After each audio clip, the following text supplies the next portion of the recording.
আজ আমরা পড়ব বাংলায় বিজ্ঞান ও কারিগরি শিক্ষার বিকাশ। কি বললাম?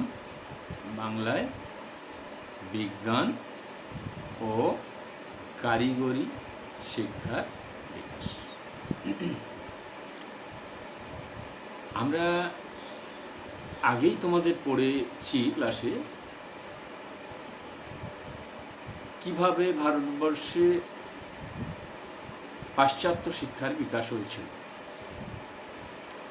আধুনিক শিক্ষার বিকাশ হয়েছিল। একটু আমরা সে জায়গায় চলে যাই, তারপর আমাদের বিজ্ঞান এবং কারিগরি শিক্ষার বিকাশ কিভাবে হয়েছিল সেটা আমরা বুঝতে পারব। এখন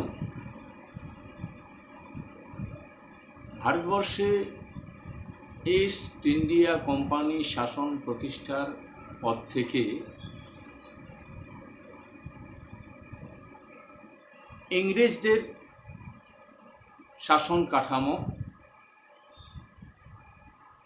আমাদের এখানে চালু হতে শুরু করে। স্বাভাবিকভাবেই ইংরেজি জানা কিছু লোকের প্রয়োজন। ইংরেজি জানা লোকের প্রয়োজন হয় কেন? না, ব্রিটিশ আইন আদালত, বাণিজ্য কুঠি, অফিস কাছারি এসব পরিচালনা করতে গেলে কিছু কর্মী প্রয়োজন। এখন এত কর্মী যদি ইংরেজ ইস্ট ইন্ডিয়া কোম্পানিকে ইংল্যান্ড থেকে নিয়ে আসতে হয়, তাহলে কি হবে? প্রচুর মাইনে গুনতে হবে কোম্পানি। তো এই রকম সিচুয়েশনে ভারতবর্ষে ইংরেজি শিক্ষা দেওয়া যায় কি না এই নিয়ে ভাবনা চিন্তা করেছিল ব্রিটিশ সরকার। যদিও ভারতবাসীকে ইংরেজি শেখাতে আগ্রহী ছিল না, কারণ ভারতবাসী ইংরেজি শিখে গেলে তারা কিন্তু স্বাধীনতা দাবি করে। তবুও শেষমেশ ধরি মাছ না চুই পানির মতো করে ভারতবর্ষে পাশ্চাত্য শিক্ষার বিকাশ হয়েছিল। ধীরে ধীরে সরকার এগিয়ে এসেছিল ভারতবর্ষের শিক্ষার জন্য। কিন্তু বিজ্ঞান এবং কারিগরি শিক্ষা দান করতে খুব কষ্ট ছিল কোম্পানি তথা ব্রিটিশ কর্তৃপক্ষ। কারণ ভারতবাসীকে কারিগরি শিক্ষা প্রদান করলে ভারতবাসী হয়তো স্বনির্ভর হয়ে যেতে পারে। সেই বিশ্বাস থেকে বহু পরে ভারতবর্ষে কারিগরি শিক্ষার বিষয়ে সরকার কিছু পদক্ষেপ গ্রহণ করেছে। তবুও বলতে হয় ভারতবর্ষে ব্রিটিশ শাসন প্রতিষ্ঠার পর থেকেই কি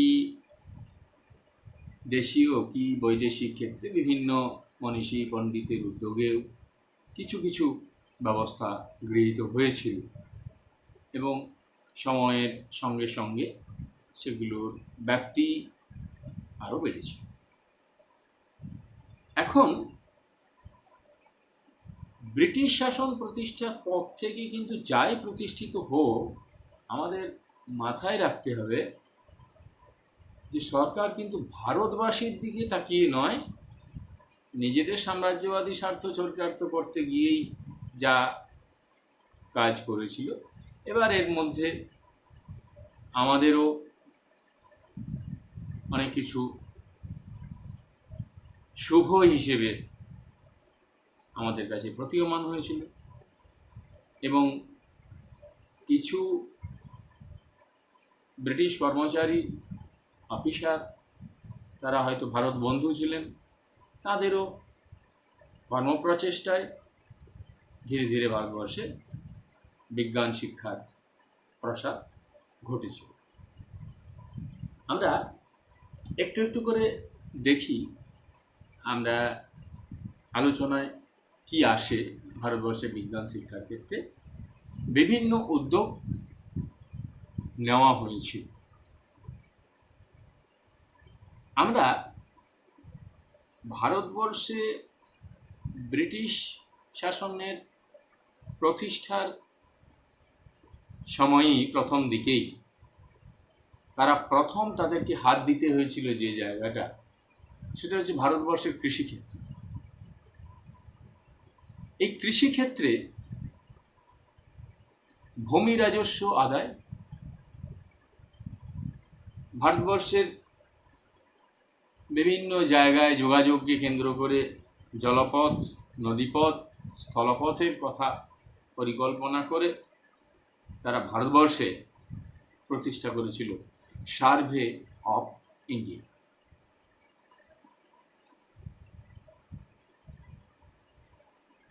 কোম্পানির দেওয়ানি লাভের পর থেকে অত্যধিকারে রাজস্ব আদায়ের ফলে এসেছিল মন্বন্তর। বাংলার প্রায় 3 ভাগের 1 ভাগ জঙ্গলে পরিণত হয়েছিল। স্বাভাবিকভাবেই পরবর্তীকালে গভর্নর জেনারেলরা এসে ভারতের রাজস্ব ব্যবস্থার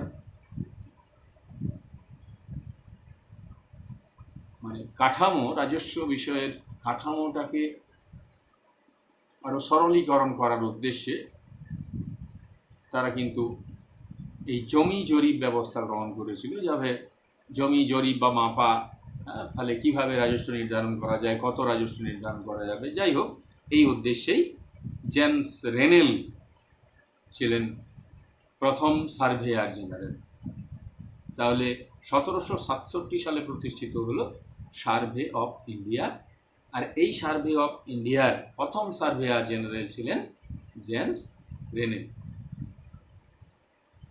এবার আমরা চলে যাব এশিয়াটিক সোসাইটি, 1784 সাল। এখানে আমাদের একটু ভিন্নভাবে আলোচনা করব, বিভিন্ন বিষয় একটু একটু করে, কোনোটা একটু ছোট, কোনোটা একটু বড় করে বলবো। এর মধ্যে তোমাদেরকে কিন্তু প্রয়োজন মতো জিনিসটুকু নিয়ে নিতে হবে, এবং বিশেষ করে শর্ট প্রশ্নের জন্য আমাদের একটু গোটাটাই ডিটেলস পড়তে হচ্ছে। হয়তো প্রশ্নের উত্তর অনুযায়ী হয়তো আলোচনা নাও হতে পারে, কিন্তু সমস্ত কিছুই এই উত্তরের মধ্যে থাকবে। তাহলে 1784 সালে প্রতিষ্ঠিত হলো এশিয়াটিক সোসাইটি। এই এশিয়াটিক সোসাইটি প্রতিষ্ঠা করেছিলেন sir William Jones. Kolkata supreme কোর্টের একজন প্রধান বিচারপতি ছিলেন স্যার উইলিয়াম জোন্স। তিনি প্রতিষ্ঠা করেছিলেন 1784 খ্রিস্টাব্দে কলকাতায় এশিয়াটিক সোসাইটি। তাহলে এশিয়াটিক সোসাইটি কে প্রতিষ্ঠা করেছিলেন? এই প্রতিষ্ঠানটির প্রাণপুরুষ কে ছিলেন? ঠিক আছে, এই প্রতিষ্ঠানটি কেন গড়ে উঠেছিল না, ভারতবর্ষ অর্থাৎ এটাকে বলা হতো প্রাচ্য দেশ, এশিয়া মহাদেশ। তো এই প্রাচ্য দেশের ইতিহাস, ভূগোল, পুরাতত্ত্ব, নৃতত্ত্ব, উদ্ভিদবিদ্যা, প্রাণীবিদ্যা, বিভিন্ন বিষয়ে চর্চার জন্য কিছু পণ্ডিত মানুষের কিন্তু চিন্তা ভাবনার উদ্রেক হয়েছিল, এবং তারা সেই সব প্রতিষ্ঠান। তো এই প্রতিষ্ঠানে উইলিয়াম জোন্সের সঙ্গে যেসব বিখ্যাত মানুষরা ছিলেন, যেমন হ্যালেডের ব্যাকরণ তোমরা বোধ হয় এর আগের দিনে বা পড়েছ মনে হচ্ছে। যাই হোক, এবার আছে কোলব্রুক, একজন বিখ্যাত প্রাচ্যবিদ, উইলিয়াম কেরি, তোরা শ্রীরামপুর মিশনের বড় প্রতিষ্ঠাতা। যাই হোক, রাজেন্দ্রলাল মিত্র, হরপ্রসাদ শাস্ত্রী প্রমুখ দেশি বিদেশি বিভিন্ন পণ্ডিতদের সাহায্য নিয়ে কিন্তু সেদিন এশিয়াটিক সোসাইটির প্রতিষ্ঠা হয়েছিল, এবং এই সোসাইটি প্রাচ্য বিদ্যাচর্চার একটা বড় প্রতিষ্ঠানে পরিণত হয়েছিল এইসব পণ্ডিতদের সাহচর্যে, তাদের সাহায্যে, তাদের আগমন। এবার আমরা পাবো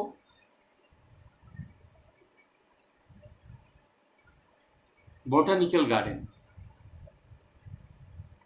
এখন ভারতবর্ষে ব্রিটিশ সাম্রাজ্য প্রতিষ্ঠার পরে তো তাদেরও নানান কিছু প্রয়োজন হয়েছে। তারাও চেয়েছে যে অল্প পয়সাতে যদি ভালো ভালো জাহাজ তৈরির জন্য বড় বড় ভালো ভালো সেগুন কাঠ পাওয়া যায়, এই যে ভারতবর্ষে যদি কোনো বিশেষ বিনিয়োগ না করেই অল্প পয়সাতে যদি কাছাকাছি, মানে দূরে হলেই স্বাভাবিকভাবে তাদের কিছু পরিবহন খরচ লাগবে, আরও অন্যান্য খরচ জুড়ে যায়, তাই কলকাতার কাছাকাছি কোথাও একটা বিশেষ কোনো নার্সারি প্রতিষ্ঠা, যেখান থেকে বিভিন্ন ধরনের ঔষধি গাছ, বিভিন্ন ধরনের মশলা, হ্যাঁ, এই সবের অভাব মেটানোর উদ্দেশ্যেই কিন্তু 1787 সালে প্রতিষ্ঠিত হয়েছিল শিবপুর বোটানিক্যাল গার্ডেন।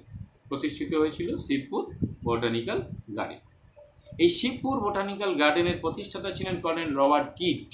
প্রতিষ্ঠাতা ছিলেন কর্নেল রবার্ট কিট ছিলেন। যাই হোক, তো তারপরে উইলিয়াম রক্সবার্গ, যাকে ভারতবর্ষের উদ্ভিদবিদ্যার জনক বলতে পারি আমরা, ভারতীয় উদ্ভিদবিদ্যার জনক সে উইলিয়াম রক্সবার্গ, তিনি দায়িত্ব নিয়েছিলেন এই প্রতিষ্ঠান। এবার আমরা আসবো শ্রীরামপুর মিশন। তোমরা জানোই 1800 খ্রিস্টাব্দে প্রতিষ্ঠিত হয়েছিল Serampore mission. William Carey, Marshman, Ward প্রমুখ মিশনারিদের উদ্যোগে প্রতিষ্ঠিত হয়েছিল এই শ্রীরামপুর মিশন।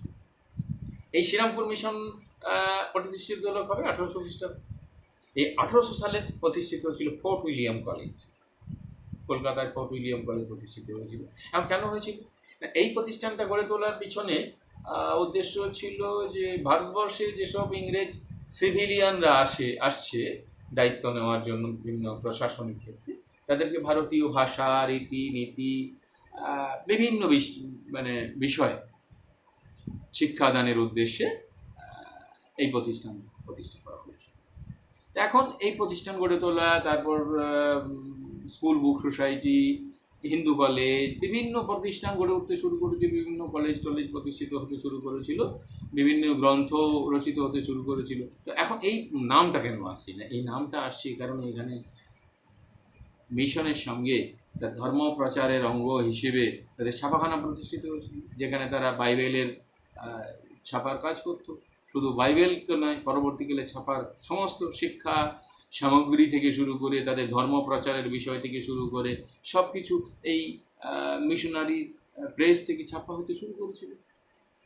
তো এই ছাপার সাহায্যে কি হলো, বিভিন্ন ধরনের গ্রন্থ বই রচিত হতে শুরু করলো, যেটা শুধু সাধারণ শিক্ষা শুধুই নয়, কারিগরি শিক্ষা, বিজ্ঞান শিক্ষা, সব ক্ষেত্রেই এই সব গ্রন্থের কাজে লাগবে, সেই উদ্দেশ্যেই কিন্তু এখান থেকে বিভিন্ন ধরনের ছাপার বিষয় বের হতে শুরু করবে।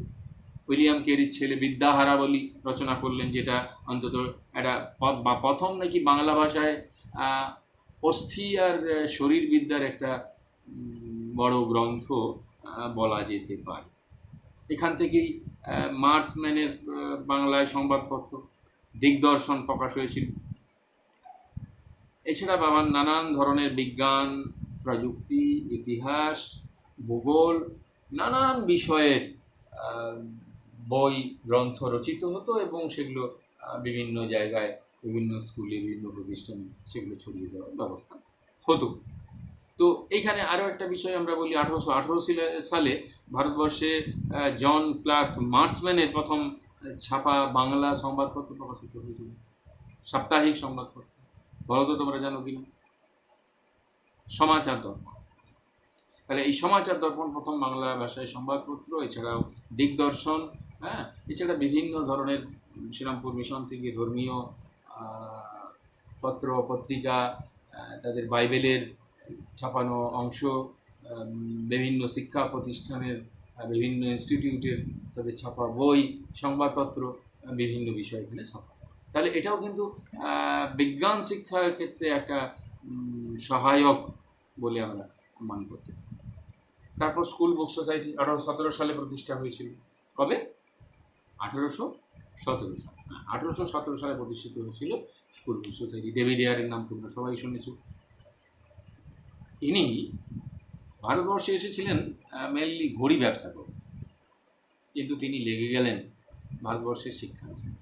ইতিহাসে তাঁর কীর্তি তাকে স্মরণ করিয়ে দিল আমাদের মধ্যে। যাই হোক, উদ্দেশ্য ছিল বিভিন্ন ভালো মানের বই ছাপানো, সেই সব বইকে নিয়ে এসে সেই সব বিভিন্ন শিক্ষা প্রতিষ্ঠানে সরবরাহ। তো এই সময় যেমন বেশ কিছু বই রচিত হয়েছিল 1800 যেমন জন ম্যাকের রসায়নের উপর বই ক্রিমিয়া বিদ্যাসার, আবার উইলিয়াম ইয়েটসের পদার্থবিদ্যাসার, এছাড়াও জ্যোতির্বিদ্যার বিষয়ে বই, ভূগোল, স্কুল বুক সোসাইটির আলাদা নিজস্ব বই, এছাড়া পশ্যাবলী নামে একটা সাময়িক পত্র। এই পশ্যাবলী কথাটা থেকে তোমরা নিশ্চয়ই একটা কথা হয়তো, পশু সংক্রান্ত নানান ধরনের লেখা এই পত্রিকায়। তো এটাকেই নাকি বলছে প্রথম নাকি অ্যানিম্যাল এনসাইক্লোপিডিয়া, প্রাণী বিশ্বকোষ জাতীয় পত্রিকা বলে মনে করা হচ্ছে। বলছি, যদি বিদ্যাহারাবলীকে বাদ দেওয়া হয়, এটাই নাকি বাংলা ভাষায় প্রথম একটা বিশ্বকোষ বা বাংলা ভাষায় বিশ্বকোষ। এছাড়া রামমোহন রায়ের হিন্দু কলেজ, শুধু রামমোহন রায় ছিলেন না, রামমোহন রায়, ডেভিড এয়ার, বৈদ্যনাথ মুখোপাধ্যায়, ভাইরিস্ট, বিভিন্ন জনের সাহায্য নিয়ে প্রতিষ্ঠিত হয়েছিল সেখানে হিন্দু কলেজ। রামমোহন রায় ব্যক্তিগত উদ্যোগে লর্ড আমহার্স্টকে 1823 সালে চিঠি লিখেছিলেন গণিত, পদার্থবিদ্যা, রসায়নবিদ্যা, বিভিন্ন বিষয় নিয়ে যাতে বাংলা তথা ভারতবর্ষে শিক্ষার বিষয়ে সরকার এগিয়ে আসেন, সেই বিষয়ে কিন্তু তিনি সরকারকে সাহায্য সরকারের কাছে তাদের দায়িত্ব সম্পর্কে সচেতন করে দিয়েছেন। যে জন্য অধ্যাপক ক্ষিতিমোহন সেন তাকে ভারতে বিজ্ঞান চর্চার আদিগুরু বলছেন। আমরা তো রামমোহন রায়কে ভারতের প্রথম আধুনিক মানুষ বলি, কারণ আজকের দিনের বা আধুনিক সময়ের যা শিক্ষা, বিজ্ঞান, সাহিত্য সব কিছুই তিনি প্রবর্তন করেছেন। সব কিছু বিষয়ে তিনি তার বলিষ্ঠ মতামত প্রকাশ করেছিলেন, প্রতিষ্ঠা করেছিলেন। তো সেই কারণে তাকেও আমরা বলি ভারতবর্ষের আধুনিক মানুষ। বেশ, তাহলে এখন প্রথমের দিকে এটা কলেজ আর স্কুল দুটো বিভাগ এবং দুটো পাঠে বিভক্ত ছিল। কলেজ বিষয়, স্কুল বিষয়ে স্কুলের পাঠ্যের মধ্যে যা ছিলই, তার সঙ্গে কলেজের সঙ্গে ভাষা, ইতিহাস চর্চার সঙ্গে সঙ্গে বিভিন্ন ধরনের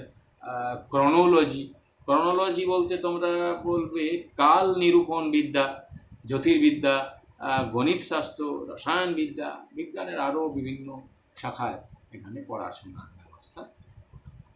তাহলে আমরা রামমোহন রায় এবং তার হিন্দু কলেজ এর দ্বারাও কিন্তু বাংলা তথা ভারতবর্ষে বিজ্ঞান শিক্ষার বিষয়ে সামান্য অবদান আমরা পাই।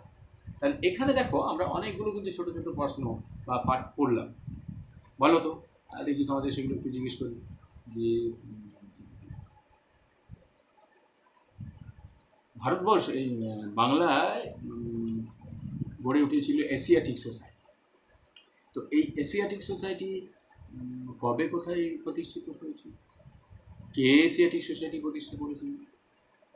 এশিয়াটিক সোসাইটি প্রতিষ্ঠার উদ্দেশ্য কী ছিল? আরও বলতে পারি আমরা, ধরো বোটানিক্যাল গার্ডেন কবে কোথায় প্রতিষ্ঠিত হয়েছিল? ভারতবর্ষে উদ্ভিদবিদ্যার জনক কাকে বলা হয়? আবার বলতে পারি সার্ভে অফ ইন্ডিয়ার প্রতিষ্ঠা কবে হয়েছিল? ভারতবর্ষের প্রথম সার্ভেয়ার জেনারেল কে ছিল? শ্রীরামপুর ত্রয়ী কাদের বলা হয়? শ্রীরামপুর মিশন কবে প্রতিষ্ঠিত হয়েছিল? ফোর্ট উইলিয়াম কলেজের প্রতিষ্ঠা কবে কোথায় হয়েছিল? এর উদ্দেশ্য কী ছিল? Hindu college, school book society এগুলি কবে কাদের দ্বারা প্রতিষ্ঠিত হয়েছিল? এই প্রতিষ্ঠানগুলির উদ্দেশ্য কী ছিল? তাহলে এই যে দেখো, আমরা এই কিছুক্ষণের মধ্যে পড়লাম, এই বিষয়গুলোর মধ্যে কিন্তু আমাদের অনেকগুলো ছোট ছোট প্রশ্ন, 1 নম্বর 2 নম্বর বিভিন্ন মানের প্রশ্ন এবং তার উত্তর লুকিয়ে আছে।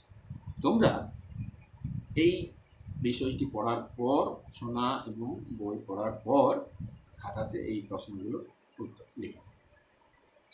এবার আমরা আসি কলকাতা বিশ্ববিদ্যালয়। দেখো, এই যে কলকাতা বিশ্ববিদ্যালয় হেডিং রইল, আমরা এই সম্পর্কে একটু পড়ব।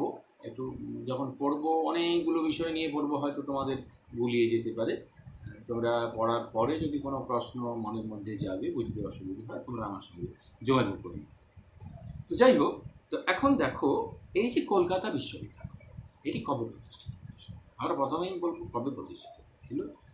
কোথায় প্রতিষ্ঠিত হয়েছিল? কলকাতার নামটা আছেই, আমরা দেখতে পাচ্ছি 1857। তোমরা নিশ্চয়ই মনে আছে তোমাদের উডস ডেসপেচের কথা। ভারতবর্ষের উডস ডেসপেচে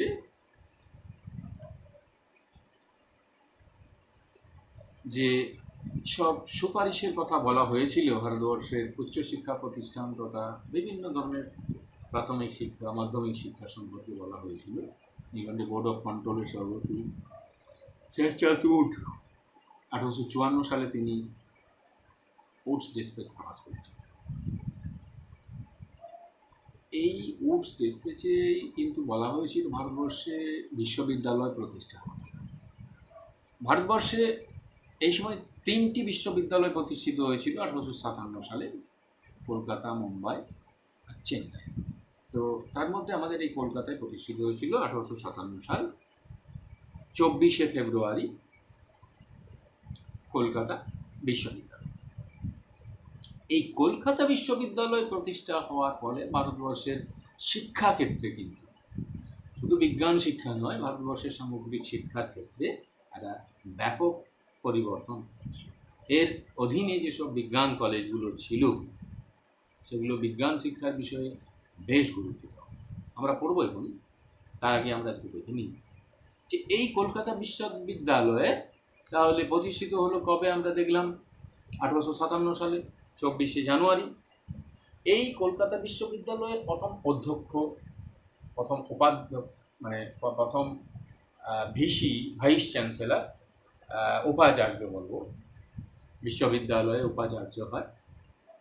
প্রথম উপাচার্য কে ছিলেন? প্রথম আচার্য কে ছিলেন? প্রথম আচার্য ছিলেন লর্ড ক্যানিং। তোমরা পড়েছ না? লর্ড ক্যানিং ছিলেন প্রথম আচার্য। আর প্রথম উপাচার্য ছিলেন স্যার জেমস উইলিয়াম কোলভিল। তিনিও কিন্তু সুপ্রিম কোর্টের প্রধান বিচারপতি ছিলেন। তাহলে প্রথম আচার্য হলেন লর্ড ক্যানিং, আর প্রথম উপাচার্য হলেন James William Colvile. Good, sir James William Colvile. তাহলে ভারতীয় প্রথম উপাচার্য কে ছিলেন? প্রথম ভারতীয় উপাচার্য ছিলেন স্যার গুরুদাস বন্দ্যোপাধ্যায়। কে ছিলেন বলো? স্যার গুরুদাস বন্দ্যোপাধ্যায়। তাহলে এই কলকাতা বিশ্ববিদ্যালয়কে কেন্দ্র করে যে বিজ্ঞান শিক্ষার প্রসার ঘটেছিল, সেই বিজ্ঞান শিক্ষার প্রসারে যে যে কলেজগুলো গুরুত্বপূর্ণ ভূমিকা নিয়েছিল, কলকাতায় রাজাবাজার বিজ্ঞান কলেজ নিয়েছিল, বালিগঞ্জ বিজ্ঞান কলেজ নিয়েছিল, প্রেসিডেন্সি কলেজ। এখন আমরা এই বিষয়গুলোকে নিয়ে প্রথমে একটু আলোচনা করব। প্রথমেই আমরা একটু দেখে নিই। প্রথমে আমরা দেখব রাজাবাজার বিজ্ঞান কলেজ বা কলকাতা বিজ্ঞান কলেজ। এখন আমাদের এই 3টে বিষয় যখন পড়ব, আমরা একটু ডিটেলসে একটু দেখে নিই বিষয়গুলো। কলকাতা বিজ্ঞান কলেজ প্রতিষ্ঠিত হয়েছিল কবে? তাহলে কলকাতা বিজ্ঞান কলেজ প্রতিষ্ঠিত হয়েছিল 1914 খ্রিস্টাব্দে 29শে মার্চ। প্রতিষ্ঠিত হয়েছিল কোথায় বা কারা এর প্রতিষ্ঠার সঙ্গে যুক্ত? না, 1914 খ্রিস্টাব্দে তারকনাথ পালিত এবং স্যার রাসবিহারী ঘোষ, তারকনাথ পালিত এবং রাসবিহারী ঘোষের উদ্যোগে রাজাবাজারে এই বিজ্ঞান কলেজ প্রতিষ্ঠিত হয়েছিল। কোথায় প্রতিষ্ঠিত হয়েছিল? কলকাতা বিজ্ঞান কলেজ প্রতিষ্ঠিত হয়েছিল কোথায়? রাজাবাজারে প্রতিষ্ঠিত হয়েছিল কলকাতা বিজ্ঞান কলেজ। এই কলকাতা বিজ্ঞান কলেজ যে প্রতিষ্ঠিত হলো, এই কলকাতা বিজ্ঞান কলেজে তাহলে কি পড়ানো হতো বা কি বিষয়ে এখানে পড়াশোনার সুযোগ ছিল? এই কলেজে পদার্থবিদ্যা, গণিত, উদ্ভিদবিদ্যা, প্রাণীবিদ্যা, বিভিন্ন বিষয় নিয়ে এই কলেজে পড়াশোনা হতো। তাহলে এখানে বিভিন্ন সময়ে বিভিন্ন বিভাগ চালু হয়েছিল।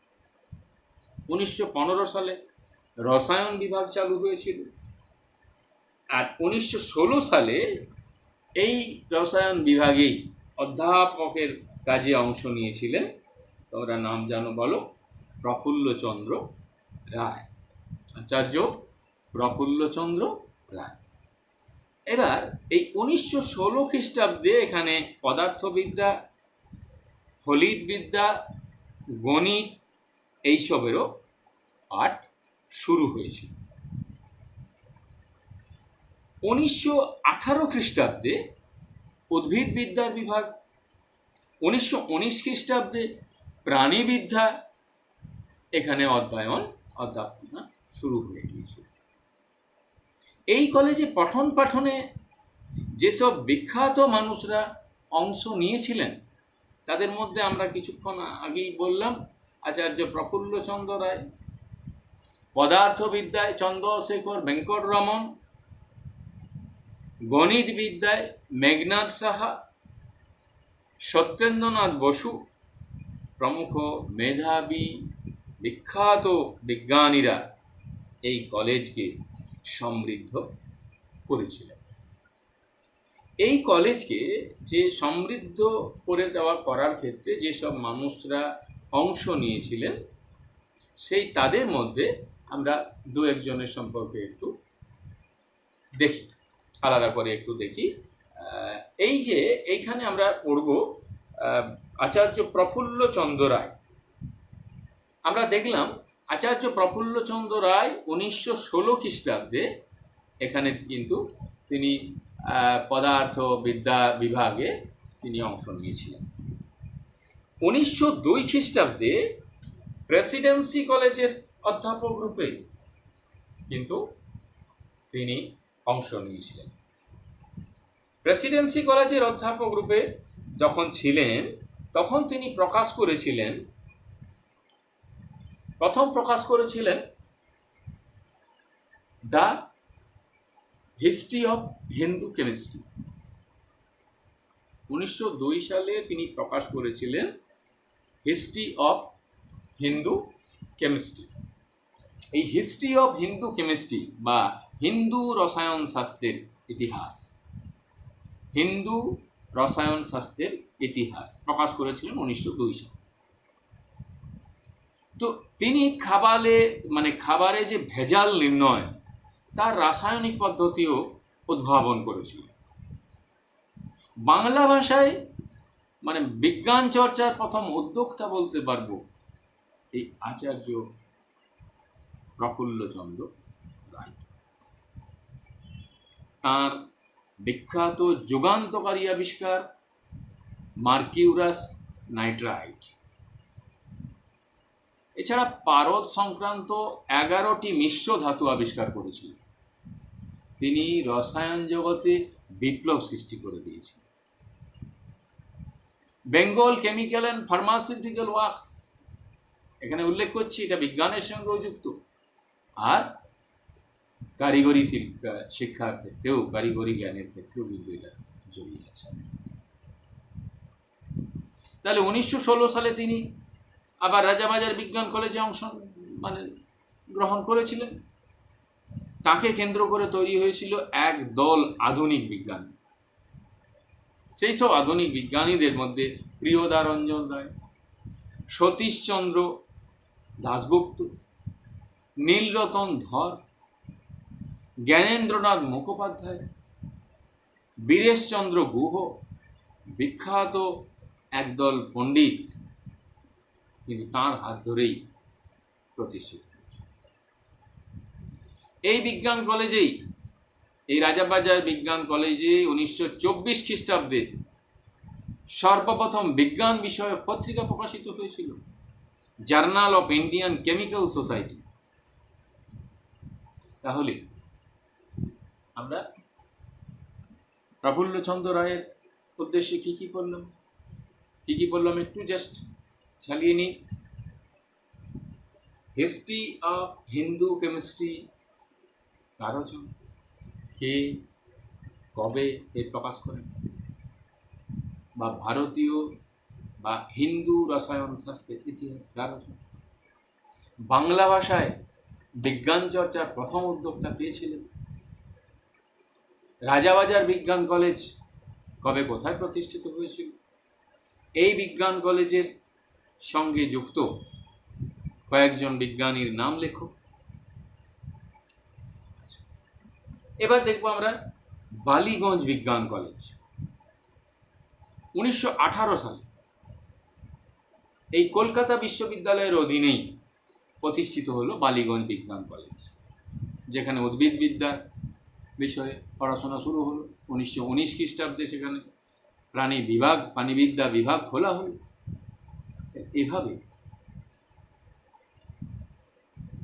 বিভিন্ন বিষয়ে বিজ্ঞান শিক্ষার জন্য বিভিন্ন প্রতিষ্ঠান তাদের স্ব ক্ষেত্রে বিভিন্ন ভূমিকা পান। এবার আমরা আসবো প্রেসিডেন্সি কলেজ।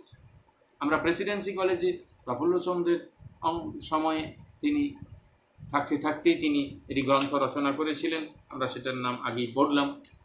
এখানে আরও কয়েকজন নাম পাবো। এই প্রেসিডেন্সি কলেজের অধ্যাপক বিজ্ঞানী জগদীশচন্দ্র বসু, বিদ্যুৎ চুম্বকীয় তরঙ্গ বিজ্ঞানের সৃষ্টি তিনি আবিষ্কার করেছিলেন। তিনি প্রমাণ করে দিয়েছিলেন উদ্ভিদের প্রাণ আছে। তার সেই বিখ্যাত যন্ত্রটির নাম কোস্কোগ্রাফ যন্ত্র। যাই হোক, তো এই উদ্দেশ্যেই 1917 সালে, কি উদ্দেশ্যে না বিজ্ঞান চর্চা, বিজ্ঞানের গবেষণা উদ্দেশ্য নিয়ে 1917 সালে 30 নভেম্বর তিনি প্রতিষ্ঠা করেছিলেন বসু বিজ্ঞান মন্দির। এই প্রতিষ্ঠানের মুখ্য উদ্দেশ্য তাঁর কথাতে বিজ্ঞানের অগ্রগতি ও জ্ঞানের প্রসার। তাহলে বসু বিজ্ঞান মন্দির কে কবে প্রতিষ্ঠা করলেন? 1917 খ্রিস্টাব্দে 30 নভেম্বর বিজ্ঞানী আচার্য জগদীশচন্দ্র বসু কোথায় প্রতিষ্ঠা করেছিলেন? কলকাতায়। উদ্দেশ্য কী ছিল? বিজ্ঞানের অগ্রগতি ও জ্ঞানের প্রসার, জীব এবং অজীবের সমস্যা এসব উদ্ঘাটন, এই সবের উদ্দেশ্য নিয়েই সেদিন প্রতিষ্ঠিত হয়েছিল বসু বিজ্ঞান মন্দির, যেখানে বিভিন্ন বিষয়ের নিরপেক্ষ গবেষণা হতো। বায়োফিজিক্স, বায়োলজি, ফিজিক্সের সঙ্গে সঙ্গে তার অন্যান্য শাখার যে সম্পর্ক, বিভিন্ন বিষয়ের সঙ্গে এখানে আলোচনা হতো। তাহলে তাঁর তৈরি এই যে বোস ইনস্টিটিউট, 6টি ক্ষেত্রে গবেষণার সুযোগ ছিল। পদার্থবিদ্যা, chemistry, plant biology, microbiology, biochemistry ও বায়োফিজিক্স, এই 8টি বিষয়ে গবেষণার সুযোগ ছিল। কলেরার টিকা আবিষ্কার এই বোস ইনস্টিটিউটের একটা বড় সাফল্য। অধ্যাপক এস.এন. দে এক্ষেত্রে ভূমিকা নিয়েছিলেন। আধুনিক মলিকুলার বায়োলজি এই বোস ইনস্টিটিউটের হাত ধরেই কিন্তু তৈরি হয়েছে। তো যাই হোক, এইভাবে বিজ্ঞান এবং কারিগরি শিক্ষার ক্ষেত্রে, এই বিজ্ঞান শিক্ষার ক্ষেত্রে বিভিন্ন প্রতিষ্ঠান কাজ করেছিল। এই সব প্রতিষ্ঠানের সঙ্গে আরও যে সব বিষয়গুলো যুক্ত ছিল সেগুলো আমরা দেখছি এই বোস বা বসু বিজ্ঞান মন্দিরে জাহাঙ্গীর ভাবা ফেলোশিপ পেয়েছিলেন। হোমি জাহাঙ্গীর ভাবা ফেলোশিপ পান। এস ভাটনগর পুরস্কার পেয়েছিলেন। জাতীয় আন্তর্জাতিক স্তরে বিভিন্ন গবেষণার ক্ষেত্রে তরুণ বিজ্ঞানীদের অবদানের জন্য। এই ইনস্টিটিউট ছাড়াও এখান থেকে এই বাংলায় অন্যান্য যেসব কারিগরি জ্ঞানের বিকাশ ঘটেছিল সেই সব বিষয়গুলোর মধ্যে আমরা দেখব 1916 খ্রিস্টাব্দে ইউনিভার্সিটি কলেজ অফ সায়েন্স, এই ইউনিভার্সিটি কলেজ অফ সায়েন্সে অ্যাপ্লাইড ম্যাথামেটিক্স বিভাগে নিযুক্ত হয়েছিলেন বিখ্যাত বিজ্ঞানী মেঘনাদ সাহা।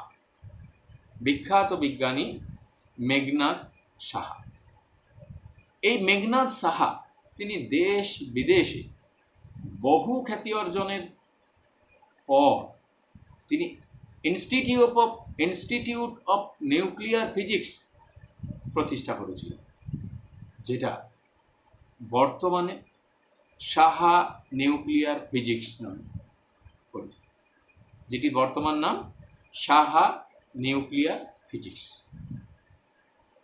এই কলকাতাতেই প্রতিষ্ঠা করেছিলেন এই প্রতিষ্ঠান। তারপর তিনি ন্যাশনাল ইনস্টিটিউট অফ সায়েন্স, এই ন্যাশনাল ইনস্টিটিউট অফ সায়েন্স প্রতিষ্ঠার পর শিল্পের প্রসার, জাতীয় পরিকল্পনার কথা এইসব কিন্তু তিনি তৎকালীন ভারত সরকারকে জানিয়েছিলেন।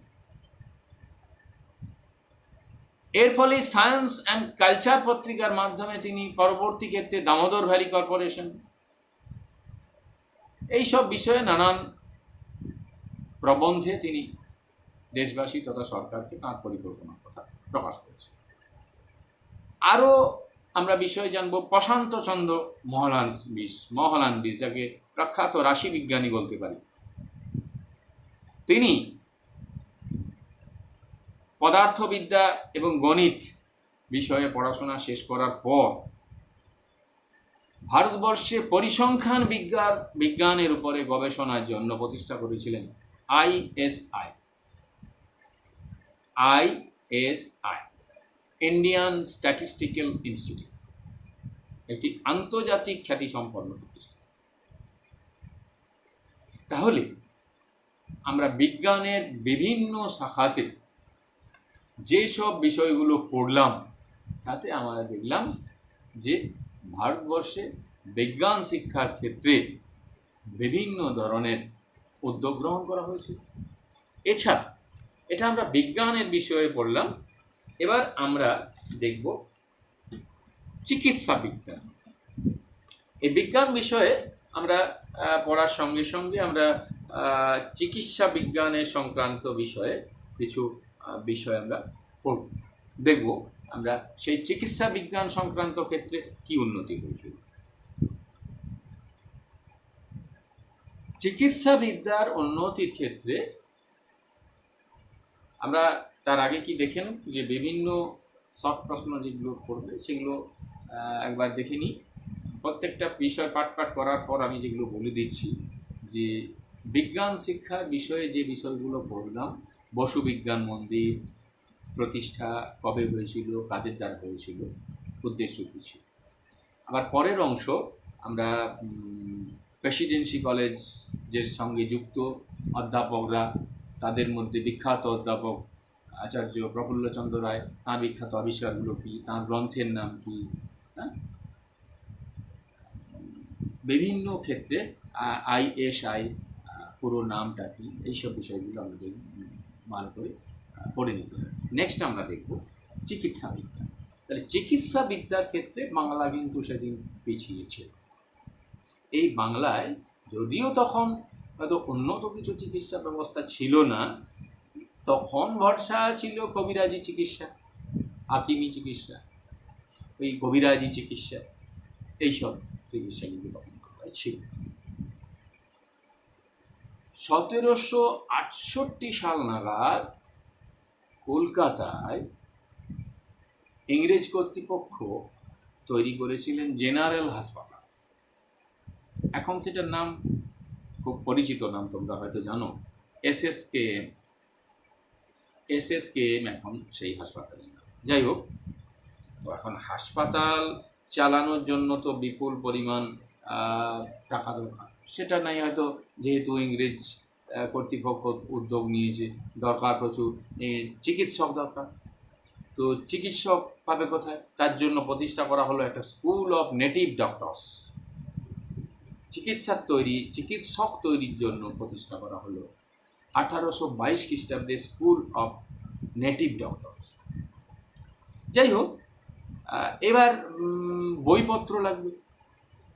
শুধু চিকিৎসক হওয়ার পরে বইপত্রের প্রয়োজন। সেই বইপত্র মেটানোর জন্য স্কুলের সুপারিনটেন্ডেন্ট ডক্টর ব্রেটন, তিনি কিন্তু বইয়ের অভাব মেটানোর ব্যবস্থা। তো প্রথম দিকে আমরা আগেই বলছি যে উন্নত সময় উন্নত নয়, উন্নত চিকিৎসার ব্যবস্থাও ছিল না। তবে সেদিন সাপের কামড়, গলায় দড়ি নেওয়া, বাজ পড়া, অপঘাত সংক্রান্ত বিভিন্ন ধরনের চিকিৎসার ক্ষেত্রে সেই সব বইগুলো রচিত হয়েছিল এবং সেই সব বিষয়গুলো চিকিৎসা হতো। 1835 সাল কিন্তু এই বিষয়ে এটা খুব গুরুত্বপূর্ণ সময়। 1835 সালে প্রতিষ্ঠিত হয়েছিল কলকাতা মেডিকেল কলেজ। কি প্রতিষ্ঠিত হয়েছিল? Kolkata medical college. এই কলকাতা মেডিকেল কলেজে ডক্টর গুডিভের তত্ত্বাবধানে 1835 সালে কলকাতা মেডিকেল কলেজ প্রতিষ্ঠিত হয়েছিল। আর এই কলকাতা মেডিকেল কলেজে ডক্টর গুডিভের তত্ত্বাবধানে প্রতিষ্ঠিত হয়েছিল। এই গুডিভের তত্ত্বাবধানে মধুসূদন গুপ্ত প্রথম সব ব্যবচ্ছেদ করেছিলেন। প্রথম কি করেছিলেন? সব ব্যবচ্ছেদ করেছিলেন। তোমরা সম্ভবত বোধ হয় কোনো আগের চ্যাপ্টারে এটা পড়ে নিয়েছো।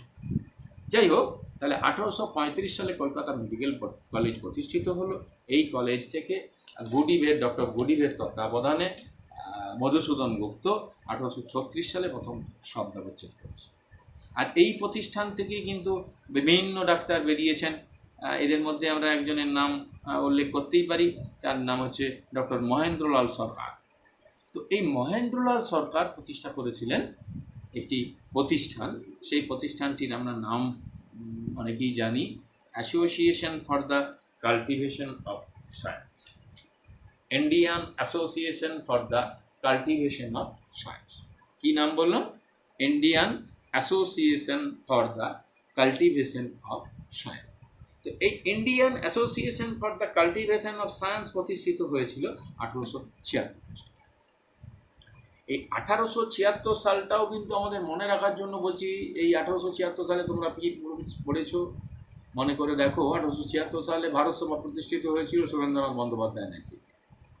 আর 1876 সালে প্রতিষ্ঠিত হলো Indian association for the cultivation of science. তাহলে এই Indian association for the cultivation of science, IACS, কি বললাম? IACS মনে রাখতে হবে। IACS, Indian association for the cultivation of science. আমরা কিছুক্ষণ আগে বললাম ISI, ইন্ডিয়ান স্ট্যাটিস্টিক্যাল ইনস্টিটিউট। তেমনি এটাও মাথায় রাখতে হবে, Indian association for the cultivation of science. তো উদ্দেশ্য কী ছিল এই প্রতিষ্ঠানটির? উদ্দেশ্য ছিল বিজ্ঞানের অগ্রগতি, জ্ঞানের প্রসার, আমি একটু ভুল বললাম। Indian association for the cultivation of সায়েন্সের প্রতিষ্ঠা করেছিলেন 1876 সালে। ঠিকই, সময়টা ঠিকই, উদ্দেশ্যটা আমার অন্য বিষয় বললাম, অন্য বসুবিজ্ঞান মন্দিরের কথাটা বললাম। তো যাই হোক, এই 1876 সালে প্রতিষ্ঠিত হয়েছিল Indian association for the cultivation of science. যিনি প্রতিষ্ঠা করেছিলেন ডক্টর মহেন্দ্রলাল সরকার। সভাপতি ছিলেন মনমোহন, যিনি সভাপতি ছিলেন। 210 নম্বর বউবাজার স্ট্রিটে কিন্তু এই প্রতিষ্ঠানটা তখন প্রতিষ্ঠিত হয়েছিল। এখন সেটা যাদবপুর যে কলেজ, যাদবপুর, বর্তমানে সেই যাদবপুরে অবস্থিত, যাদবপুর ক্যাম্পাসে অবস্থিত এই Indian association for the cultivation of science. এখন উদ্দেশ্য কী ছিল? আমরা প্রথমে যেটা বলতে গিয়ে একটা অন্য বিষয় বলে দিলাম। উদ্দেশ্য ছিল না বিজ্ঞান বিষয়ক গবেষণা। কী ছিল? বিজ্ঞান বিষয়ক গবেষণা। ভারতবাসীর বিজ্ঞান চর্চার জন্য একটা জাতীয় প্রতিষ্ঠান প্রতিষ্ঠা, আর বিভিন্ন বিজ্ঞানের বিভিন্ন ক্ষেত্রে মৌলিক গবেষণাতে সাহায্য। বিজ্ঞানের বিভিন্ন ক্ষেত্রে, তাহলে উদ্দেশ্য কি হলো?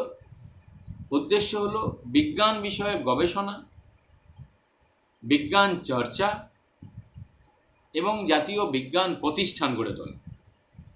তাহলে বিজ্ঞানের বিভিন্ন বিষয়ে গবেষণার ব্যবস্থা করা। তাহলে বিজ্ঞানের বিভিন্ন বিষয়ে গবেষণার ব্যবস্থা করার উদ্দেশ্যেই প্রতিষ্ঠিত হয়েছিল কিন্তু এই IACS, বারবার বলছি যাতে মনে থাকে, Indian association for the cultivation of science. এটি বলছে ভারতের সর্বপ্রাচীন বেসিক সায়েন্সের মৌলিক গবেষণা হিসেবে এটি কিন্তু প্রতিষ্ঠিত। এই প্রতিষ্ঠানটির সঙ্গে যেসব মানুষরা জড়িত ছিলেন সেই সব মানুষদের মধ্যে দেখো, তবে মানে শুরুতে সূচনা পর্বে আমরা বললাম বিভিন্ন বিজ্ঞানের বিষয়ে গবেষণা।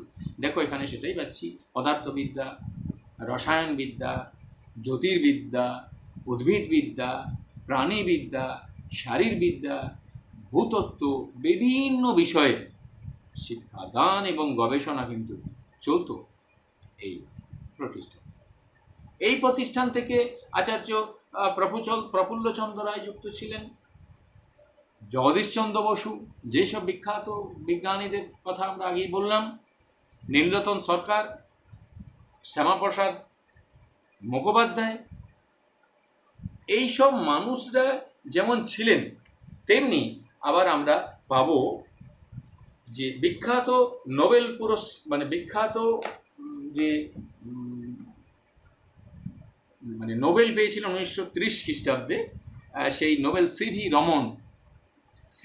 রমন, যিনি এই IACS এর সঙ্গে যুক্ত ছিলেন। এই IACS থেকে 1907 থেকে প্রায় 1933 পর্যন্ত তিনি পদার্থবিদ্যার উপরে এখানে কিন্তু গবেষণা করেছেন, নেতৃত্ব দিয়েছেন। অবশেষে 1930 সালে তিনি রমন এফেক্ট আবিষ্কারের জন্য নোবেল পুরস্কার পেয়েছেন। তো এই যে বিজ্ঞান বিষয়ক যে গবেষণাগার, এই গবেষণাগার থেকে যেসব বিভিন্ন পণ্ডিতরাও এগিয়ে এসেছেন, আমরা কিছুক্ষণ আগে নাম পড়লাম, আচার্য জগদীশচন্দ্র বসু, প্রফুল্লচন্দ্র রায়, নীলরতন সরকার, শ্যামাপ্রসাদ মুখার্জি, আশুতোষ মুখার্জি, ফাদার লাফন, চুনিলাল বোস, সুরেন্দ্রনাথ বন্দ্যোপাধ্যায়, ওই যে বললাম ভারত সভা প্রতিষ্ঠা করেছেন, তিনি এখানেও যুক্ত আছেন প্রতিষ্ঠান গড়ে তোলার ক্ষেত্রে, গুরুদাস ব্যানার্জি, এমনকি বিদ্যাসাগর মহাশয়, কেশবচন্দ্র সেন, রাজেন্দ্রলাল মিত্র, সকলেই কিন্তু, সত্যেন্দ্রনাথ বোস, সকলেই কিন্তু এই প্রতিষ্ঠানটির সঙ্গে যুক্ত ছিল। এবং এই প্রতিষ্ঠানটির সঙ্গে যুক্ত থেকেই বিভিন্ন বিজ্ঞানের বিষয়ে গবেষণার কাজকে আগিয়ে নিয়ে গেছেন বিভিন্ন পর্যায়ে। তাহলে আমরা এই অংশে পড়লাম যে চিকিৎসা বিদ্যার উন্নতি, তার সঙ্গে ভারতবর্ষের অন্যান্য বিদ্যায়, পদার্থবিদ্যা, রসায়নবিদ্যা, গণিত, উদ্ভিদবিদ্যা, বিভিন্ন বিষয় নিয়ে গবেষণার একটা প্রতিষ্ঠান। সেই গবেষণাগারটির নাম আমরা শুনলাম IACS, Indian association for the cultivation of science. তাহলে এইভাবে কিন্তু ভারতবর্ষের বিজ্ঞান শিক্ষায় কিছু উন্নতি হয়েছিল। তাহলে আমরা এতক্ষণ থেকে পড়লাম বাংলায় বিজ্ঞান শিক্ষা। তাহলে আমাদের যেটা মূল বিষয় ছিল বাংলায় বিজ্ঞান ও কারিগরি শিক্ষার বিকাশ। তাহলে এই যে এত দূর আমরা বিভিন্ন বিষয় নিয়ে পড়লাম, আমাদের এখন মনে হচ্ছে সব যেন একসঙ্গে মিশে গেছে। তো বাংলায় বিজ্ঞান শিক্ষার বিকাশ, এই যে প্রতিষ্ঠানগুলোর কথা বললাম, এই সব প্রতিষ্ঠানগুলোর সঙ্গে কোনো প্রতিষ্ঠানে দেখলাম আমরা যা ডাইরেক্ট বিজ্ঞানের বিষয়ে জুড়ে গেছি, কখনো বিজ্ঞান বিষয়কে আগিয়ে নিয়ে যাওয়ার জন্য কোনো ছাপাখানার বিষয় উল্লেখ করেছি, কখনো বিজ্ঞানের বিষয়ের জন্য বিভিন্ন প্রতিষ্ঠানের উল্লেখ হয়েছে, কখনো স্কুল কলেজের উল্লেখ হয়েছে, কখনো এশিয়াটিক সোসাইটির উদ্দেশ্যে উল্লেখ করেছি। বিভিন্ন সময়ে বিভিন্ন বিষয়গুলো আমরা যেগুলো বিজ্ঞান শিক্ষার ক্ষেত্রে জড়িত ছিল বাংলায়, সেই সব বিষয়গুলোকেই কিন্তু আমরা আলোচনার মধ্যে নিয়ে এসেছি। এবং এখানে আমাদের অনেক ছোট ছোট শর্ট প্রশ্ন আমাদের আছে, সেগুলো আমাদের একটু ভালো করে মাথায় ঢুকিয়ে দিতে হবে। এবার আমরা শুরু করব কারিগরি শিক্ষা বিকাশ। তো কারিগরি শিক্ষার বিকাশ আমরা পড়ব। মেনলি কারিগরি শিক্ষার বিকাশের অংশে দুটো জিনিসের উপর বেশি গুরুত্ব দেবো, একটা হচ্ছে জাতীয় শিক্ষা আর একটা হচ্ছে বিটিআই। জাতীয় শিক্ষা একটা হচ্ছে বিটিআই। তো আমরা দুটোই আলোচনা করছি, দুটোই আমরা পড়ছি। তার আগে আমরা বাংলায় কারিগরি শিক্ষার বিকাশটা করব। তাই কারিগরি শিক্ষা বিকাশ, এখন তোমরা দেখবে এটাকে একটা টার্মে তোমরা চেনো, সেটা হচ্ছে ভোকেশনাল এডুকেশন। এই টার্মটাই তোমরা মনে হচ্ছে বেশি চিনবে। কারিগরি শিক্ষা বললে কিন্তু হয়তো ততটা বুঝতে পারবে না। ভোকেশনাল শিক্ষা, ভোকেশনাল এডুকেশন। তো যাই হোক, তাহলে কারিগর অর্থাৎ বিভিন্ন ছোট ছোট শিল্পক্ষেত্র, সে ঘরের মধ্যেই হোক বা আলাদা শিল্প প্রতিষ্ঠান গড়ে তোলাই হোক, মানে বৃহৎ শিল্প নয়, ছোট ছোট শিল্প ক্ষেত্রগুলোকেই আমরা বলছি এখানে কারিগরি শিক্ষা, কারিগরি শিল্প। তো সেই কারিগরি শিল্প যে বিকাশ ঘটেছিল, কারিগরি শিক্ষার উপর বেশ করেই কারিগরি শিল্প গড়ে উঠেছিল। তো এই বিষয়ে আমাদের বাংলায় বিভিন্ন উদ্যোগকে, ছোট ছোট উদ্যোগ যেগুলো হয়তো আমাদের কাছে ধর্তব্যের মধ্যেই আসে না, সেই সব ছোটো ছোটো উদ্যোগগুলোকে আমরা ফার্স্ট তুলে নিয়ে আসি। যেমন ধরো আমরা বলি ঢেকি। তোমরা ঢেকি তো সবাই জানো, ঢেকি পেতে ধান ভানি বুড়ি, খোলা পেতে ভাজি কই মুড়ি। যদিও তোমরা এখন ঢেকি শব্দটা হয়তো কেউ শুনলে ঢেকি ব্যাপারটা হয়তো অনেক গেছে অজানা, তবে যারা গ্রামাঞ্চলে আছে তারা কিন্তু কেউ এখনও ঢেকি দেখতে। তো যাই হোক, সেই ঢেকি, কপিকল, কুমোরের চাকা, এগুলো কিন্তু একটা কারিগরি ক্ষেত্রের একটা বড় উদ্যোগের, কারিগরি শিল্পের একটা কিন্তু বড় সরঞ্জাম। তো যাই হোক, তো 19 শতকে বাংলায় প্রযুক্তি এবং কারিগরির ক্ষেত্রে কি উন্নতি? 19 শতক তোমরা জানো, আমরা আরেকবার উল্লেখ করছি 1801 থেকে 1900।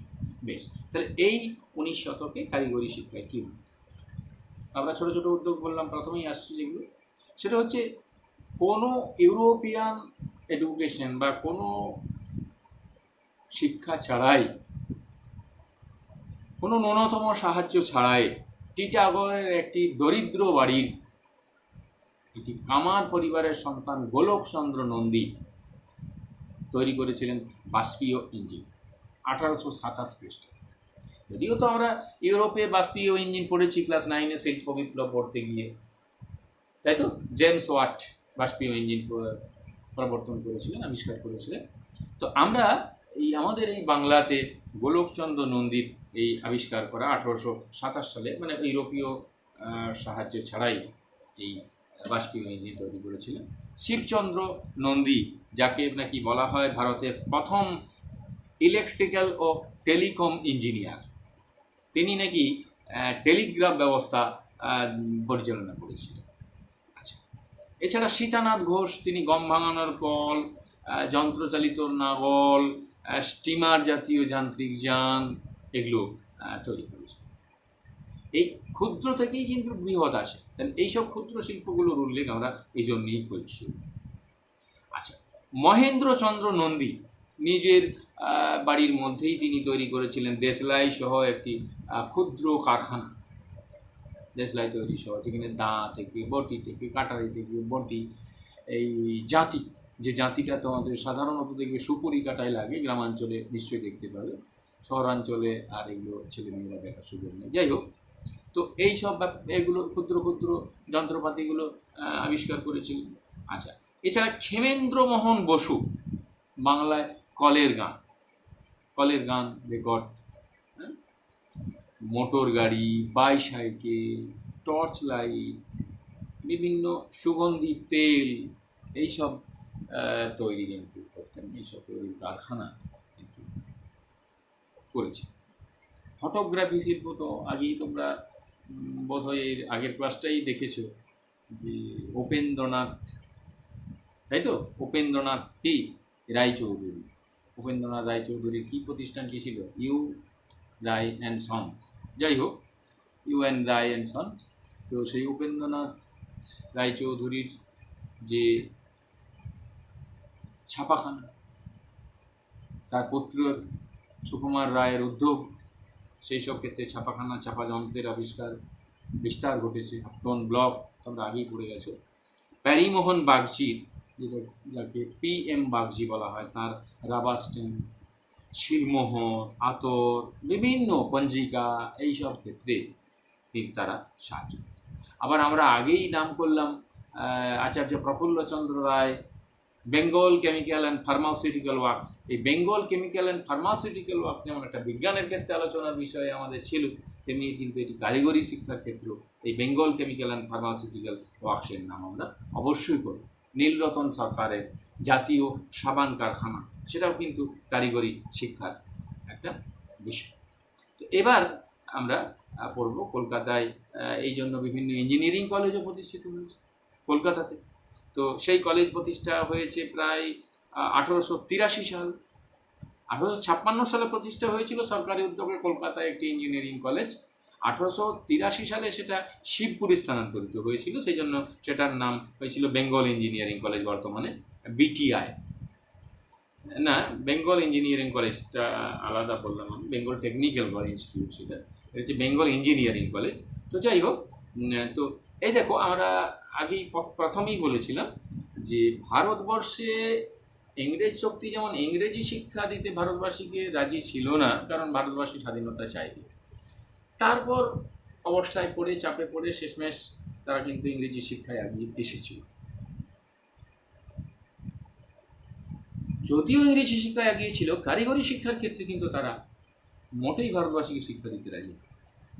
কেন হয়নি তার কারণ আমি তখনও বললাম যে ভারতবাসীকে যদি কারিগরি বিদ্যা শিখিয়ে দেওয়া হয় তাহলে ভারতবাসী স্বনির্ভর হয়ে যাবে, তারা স্বনির্ভরতা অর্থনৈতিক দিক থেকেও অর্জন করতে পারে, তাহলে শুধু রাজনৈতিক স্বাধীনতা নয়, অর্থনৈতিক স্বাধীনতারও অধিকারী হয়ে যেতে পারে। তাহলে ভারতবর্ষে ব্রিটিশ শাসনের অস্তিত্ব নিয়ে সমস্যা দেখা দিতে পারে। যাই হোক, তার জন্য সরকারি তরফে ব্রিটিশ সরকার কিন্তু কোনো ইঞ্জিনিয়ারিং কলেজ প্রতিষ্ঠার উদ্যোগ নেয়নি। অনেক পরে প্রায় 1856 সালে কলকাতায় ইঞ্জিনিয়ারিং কলেজ প্রতিষ্ঠায় করেছিলেন এবং শেষে 1883 সালে সেটা শিবপুরে স্থানান্তরিত হয়েছিল। তারপর ধীরে ধীরে ধীরে ধীরে সরকার শিক্ষায় বিভিন্ন গ্রহণ করেছে। তো যাই হোক, এবার আমরা পড়ব দুটো বিষয় আলাদা করে, যেটা হচ্ছে এক জাতীয় শিক্ষা, আর দুই হচ্ছে BTI বা বেঙ্গল টেকনিক্যাল ইনস্টিটিউট। ঠিক আছে, এখন জাতীয় শিক্ষা পরিষদ।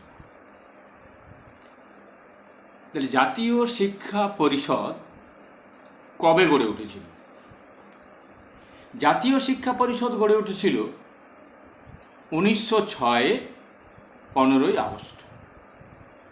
তাহলে কবে গড়ে উঠেছিল বললাম? 1906 খ্রিস্টাব্দ। 1906 খ্রিস্টাব্দে কলকাতায় 92 জন সদস্যকে নিয়ে এই জাতীয় শিক্ষা পরিষদ গড়ে উঠেছিল। কারা এর দায়িত্বে ছিলেন? ব্যারিস্টার সত্যেন্দ্রনাথ ঠাকুর। ব্যারিস্টার সত্যেন্দ্রনাথ ঠাকুর। প্রথম প্রেসিডেন্ট ছিলেন রাসবিহারী বসু। প্রথম প্রেসিডেন্ট ছিলেন রাসবিহারী বসু। তাহলে এই যে জাতীয় শিক্ষা পরিষদ, এটার ইংরেজি এটা কি? NCE। কি? NCE, অর্থাৎ national council of education. National council of education, NCE। তাহলে জাতীয় শিক্ষা পরিষদ গড়ে উঠেছে 1906 খ্রিস্টাব্দে সত্যেন্দ্রনাথ ঠাকুরের নেতৃত্বে। কোথায়? কলকাতায়। তাহলে কলকাতায় 1906 খ্রিস্টাব্দে 92 জন সদস্যকে নিয়ে সত্যেন্দ্রনাথ ঠাকুরের উদ্যোগে এই জাতীয় শিক্ষা পরিষদ গড়ে উঠেছিল।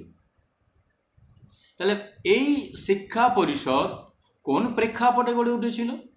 না, প্রেক্ষাপট হচ্ছে বঙ্গভঙ্গ, অর্থাৎ বঙ্গভঙ্গ বিরোধী আন্দোলন, স্বদেশী ও বয়কট আন্দোলন। যখন স্বদেশী এবং বয়কট আন্দোলন চলছে, অর্থাৎ বঙ্গভঙ্গ বিরোধী আন্দোলন চলছে, তখন ছাত্র সমাজ এই আন্দোলনে অংশগ্রহণ করার ফলে ইংরেজরা ভয় পেয়ে যায়। তো ইংরেজরা ভয় পেয়ে গেলে তারা কতগুলো সার্কুলার জারি করে। Carlyle circular, Lyon circular, Pedlar circular.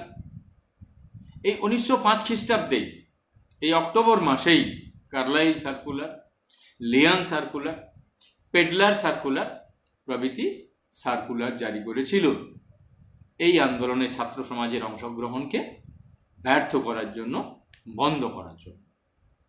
এখন এর প্রতিবাদে শচীন্দ্রপ্রসাদ বসুর নেতৃত্বে গড়ে উঠেছিল অ্যান্টি সার্কুলার সোসাইটি। কি গড়ে উঠেছিল? Anti circular society. তাহলে অক্টোবরে এই সার্কুলারগুলো জারি হলো, নভেম্বরে গড়ে উঠল অ্যান্টি সার্কুলার সোসাইটি। তো এই অ্যান্টি সার্কুলার সোসাইটির উদ্দেশ্য কী ছিল? না, স্বদেশী পণ্য বিক্রি করা, স্বদেশী বিদ্যালয় থেকে বহিষ্কৃত ছাত্রদেরকে শিক্ষার ব্যবস্থা করা, এগুলো ছিল অ্যান্টি সার্কুলার সোসাইটির উদ্দেশ্য। তো এই পরিষদের অধীনে এই কাজগুলো শুরু হয়েছে। তাহলে এই যে জাতীয় শিক্ষা পরিষদ, যেটা 1906 সালে এই পরিষদের অধীনেই বেঙ্গল ন্যাশনাল স্কুল ও কলেজ প্রতিষ্ঠিত হয়েছিল এবং কারিগরি শিক্ষার জন্য গড়ে উঠেছিল 1906 খ্রিস্টাব্দে টেকনিক্যাল ইনস্টিটিউট। তো এই যে জাতীয় শিক্ষা, এই জাতীয় শিক্ষা ব্যবস্থা যে গড়ে উঠল, তাহলে এর লক্ষ্যটা কী ছিল? এই জাতীয় শিক্ষা ব্যবস্থার লক্ষ্য হল বিদেশি শিক্ষা বয়কট করা, শিক্ষার্থীদের মনে তাহলে বিদেশি শিক্ষা বয়কট করে জাতীয় শিক্ষা চালু করা। এক হচ্ছে স্বদেশী ধাঁচে শিক্ষা ব্যবস্থা গড়ে তোলা, 1 নম্বর। 2 নম্বর, শিক্ষার্থীদের মনে যাতে দেশপ্রেম তৈরি হয়, এই দেশ সেবার মনোভাব জেগে ওঠে, সে বিষয়ে দেখা। 3, নৈতিক শিক্ষা দান করা, ছাত্রছাত্রীদের মধ্যে নীতিবোধ জাগ্রত করা। 4, মাতৃভাষার মাধ্যমে শিক্ষা দানের ব্যবস্থা করা। আর বিজ্ঞান এবং কারিগরি শিক্ষা দানের ব্যবস্থা করা। তাহলে আমরা কি বললাম? একটা হলো যে শিক্ষার্থীদের মধ্যে দেশ সেবার মানসিকতা তৈরি করতে হবে, মাতৃভাষার মাধ্যমে শিক্ষাদানের ব্যবস্থা করতে হবে, দেশ সেবার মানসিকতা তৈরি করতে হবে, নৈতিক শিক্ষা দান করতে হবে, নীতিবোধ যাতে জেগে ওঠে সে বিষয়ে দেখা। আর হচ্ছে বিজ্ঞান কারিগরি শিক্ষা ব্যবস্থা করা। এবার এই যে জাতীয় শিক্ষা প্রতিষ্ঠান গড়ে উঠছে, তো বাংলা এবং বাংলার বাইরেও কিন্তু এই শিক্ষার প্রসার ঘটেছে। বাংলাতে প্রায় 25টা মাধ্যমিক বিদ্যালয়, 300-রও বেশি প্রাথমিক বিদ্যালয় গড়ে উঠেছিল এই সময়। মানে বাংলার বাইরে মুম্বাই, মাদ্রাজ, যুক্তপ্রদেশ, মছলিপট্টনম, পাঞ্জাব, বেরার, এইসব জায়গাতে কিন্তু জনপ্রিয়তা পেয়েছিল এই জাতীয় শিক্ষা পরিষদ। তো শেষমেশ এই জাতীয় শিক্ষা পরিষদ কিন্তু ব্যর্থ হয়েছে। কেন? এক নম্বর হচ্ছে যে এর পিছনে কোনো সরকারি স্বীকৃতি ছিল না। সরকারি স্বীকৃতি, সরকারি মানে সুবিধে দেওয়া, এইসব কোনো কিছু ব্যাপারগুলো ছিল না। আর এই ডিগ্রি থেকে কোনো সরকারি চাকরি পাওয়ার কোনো সুবিধে ছিল না। আর কি না, সরকারের প্রবল বিরোধিতা ছিল, আর্থিক অনটন ছিল, যার জন্যে এই জাতীয় পরিষদ ব্যর্থ হয়েছিল। শেষমেশ 1910 খ্রিস্টাব্দের পরে বিভিন্ন কারণে জাতীয় শিক্ষা পরিষদের জনপ্রিয়তা কমতে থাকলো এবং ধীরে ধীরে এই মানে জাতীয় শিক্ষা পরিষদের প্রভাব কমে গেল। ধীরে ধীরে সরকার জাতীয় শিক্ষা ব্যবস্থা নিল, এর কার্যকারিতা বন্ধ হল। এবার আমরা যেটা পড়ব, এবার তাহলে দেখব BTI। তাহলে পুরো নাম বেঙ্গল টেকনিক্যাল ইনস্টিটিউট। কি বললাম পুরো নাম? Bengal technical institute, BTI। তাহলে এখন আমরা দেখব এই বেঙ্গল টেকনিক্যাল ইনস্টিটিউট প্রতিষ্ঠা করেছিলেন কি? এই বেঙ্গল টেকনিক্যাল ইনস্টিটিউট প্রতিষ্ঠা করেছিলেন তারকনাথ পালিত, বিখ্যাত আইনজ্ঞ, একজন স্বদেশপ্রেমিক ইঞ্জিনিয়ার। তারকনাথ পালিত 1906 খ্রিস্টাব্দে এই বেঙ্গল টেকনিক্যাল ইনস্টিটিউট প্রতিষ্ঠা করেছিলেন। তাহলে এর মূল লক্ষ্যটা কী ছিল? এর মূল লক্ষ্য ছিল যে স্বদেশি উদ্যোগে বাংলায় কারিগরি শিক্ষার বিকাশ ঘটানো। তাহলে কি বললাম? স্বদেশি উদ্যোগে বাংলায় কারিগরি শিক্ষার বিকাশ ঘটানো। এই যে আমরা পড়লাম তারকনাথ পালিত, তাহলে তিনি বাংলায় কারিগরি শিক্ষার বিকাশ সাধনের উদ্দেশ্যে প্রতিষ্ঠা করেছিলেন বেঙ্গল টেকনিক্যাল ইনস্টিটিউট। তার এই বেঙ্গল টেকনিক্যাল ইনস্টিটিউট প্রতিষ্ঠার ব্যাপারে তার যে মানে পরিকল্পনা ছিল, বাংলায় যে কারিগরি শিক্ষার স্থাপনের যে পরিকল্পনা, সেই পরিকল্পনার নাম হলো the society for promotion of technical education in Bengal. কি বললাম? The society for promotion of technical education in Bengal, বা কারিগরি শিক্ষা উন্নয়ন সমিতি। তাহলে তার আদর্শ থেকে বোঝা যাচ্ছে যে তিনি কারিগরি শিক্ষার উন্নয়নের জন্যই প্রতিষ্ঠা করেছিলেন এই বেঙ্গল টেকনিক্যাল ইনস্টিটিউট বা BTI। এবার এই BTI প্রতিষ্ঠার পটভূমিটা আমরা একটু দেখে নিই। যখন বঙ্গভঙ্গ বিরোধী আন্দোলনকে কেন্দ্র করে ব্রিটিশ সরকারের বিভিন্ন সার্কুলারের বিরুদ্ধে শিক্ষার পরিবেশকে বিঘ্নিত না করার যে প্রতিরোধ বাঙালিরা নিয়েছিলেন, আন্দোলনকারীরা নিয়েছিলেন, তার মধ্যে একটা গুরুত্বপূর্ণ হলো জাতীয় শিক্ষা। আমরা এই কিছুক্ষণ আগেই পড়লাম জাতীয় শিক্ষা। তো এই জাতীয় শিক্ষা পরিষদ গঠিত হওয়ার পর তার বিভিন্ন সদস্যদের মধ্যে কিন্তু একটা মতবিরোধ তৈরি হয়ে গেল। এখন প্রশ্ন হলো তাদের সামনে যে দুটো দলে ভাগ হলো। একদল চাইলেন যে এই জাতীয় শিক্ষাই দেশের সমস্ত শিক্ষার দায়িত্ব নিক।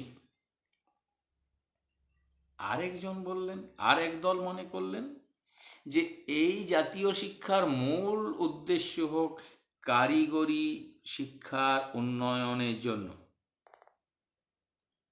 প্রথম দলে যারা এই জাতীয় শিক্ষাকে জাতীয় দেশের একটা শিক্ষার দায়িত্ব গ্রহণ করতে বলা হচ্ছে, গুরুদাস বন্দ্যোপাধ্যায়, সতীশ মুখার্জি, হীরেন দত্ত প্রমুখ। আর অন্যদিকে যারা চাইলেন যে এটাকে কারিগরি শিক্ষার জন্যই এই জাতীয় শিক্ষা গড়ে ওঠা, তাদের দলের মধ্যে ছিলেন তারকনাথ পালি, আমরা নাম কিছুক্ষণ আগেই শুনলাম, প্রতিষ্ঠাতা, নীলরতন সরকার, মনীন্দ্রচন্দ্র নন্দী প্রমুখ বিখ্যাত মানুষ। তাহলে যাই হোক, এবার কি হলো, দুটো প্রতিষ্ঠান আলাদা আলাদাভাবে রেজিস্ট্রিও হয়ে গেল, আলাদা আলাদাভাবে রেজিস্ট্রিকৃত হয়ে গেল দুটো সংগঠন। প্রথম দল গড়ে তুললেন বেঙ্গল ন্যাশনাল কলেজ ও স্কুল, দ্বিতীয় দল গড়ে তুললেন বেঙ্গল টেকনিক্যাল ইনস্টিটিউট। যাই হোক, এই বেঙ্গল টেকনিক্যাল ইনস্টিটিউটে নানান ধরনের শিক্ষা দেওয়া হতো, বিভিন্ন লেভেলের শিক্ষা পরিকাঠামো সেখানে ব্যবস্থা ছিল। তো যাই হোক, তো এই বেঙ্গল টেকনিক্যাল ইনস্টিটিউটই পরে আবার এক হয়ে যায়, দুটো প্রতিষ্ঠান 1910 সাল নাগাদ এই দুটো প্রতিষ্ঠান এক হয়ে গিয়েছিল। তো এই 1910 সালে এই প্রতিষ্ঠান এক হয়ে যায়, দুটো প্রতিষ্ঠান। তারপর আবার 1928 সাল নাগাদ এই প্রতিষ্ঠান দুটো, এটার নাম চেঞ্জ হয়ে যায়, এই প্রতিষ্ঠানটার নাম চেঞ্জ হয়ে যায় college of engineering and technology. 1928-এ নাম হয়ে যায়, বলো, college of engineering and technology. বেশ, এই নাম হয়। এবার কি হয়, এই পরিষদ 1940 থেকে বেশ বিশ্ববিদ্যালয় রূপেও কাজ করতে থাকে।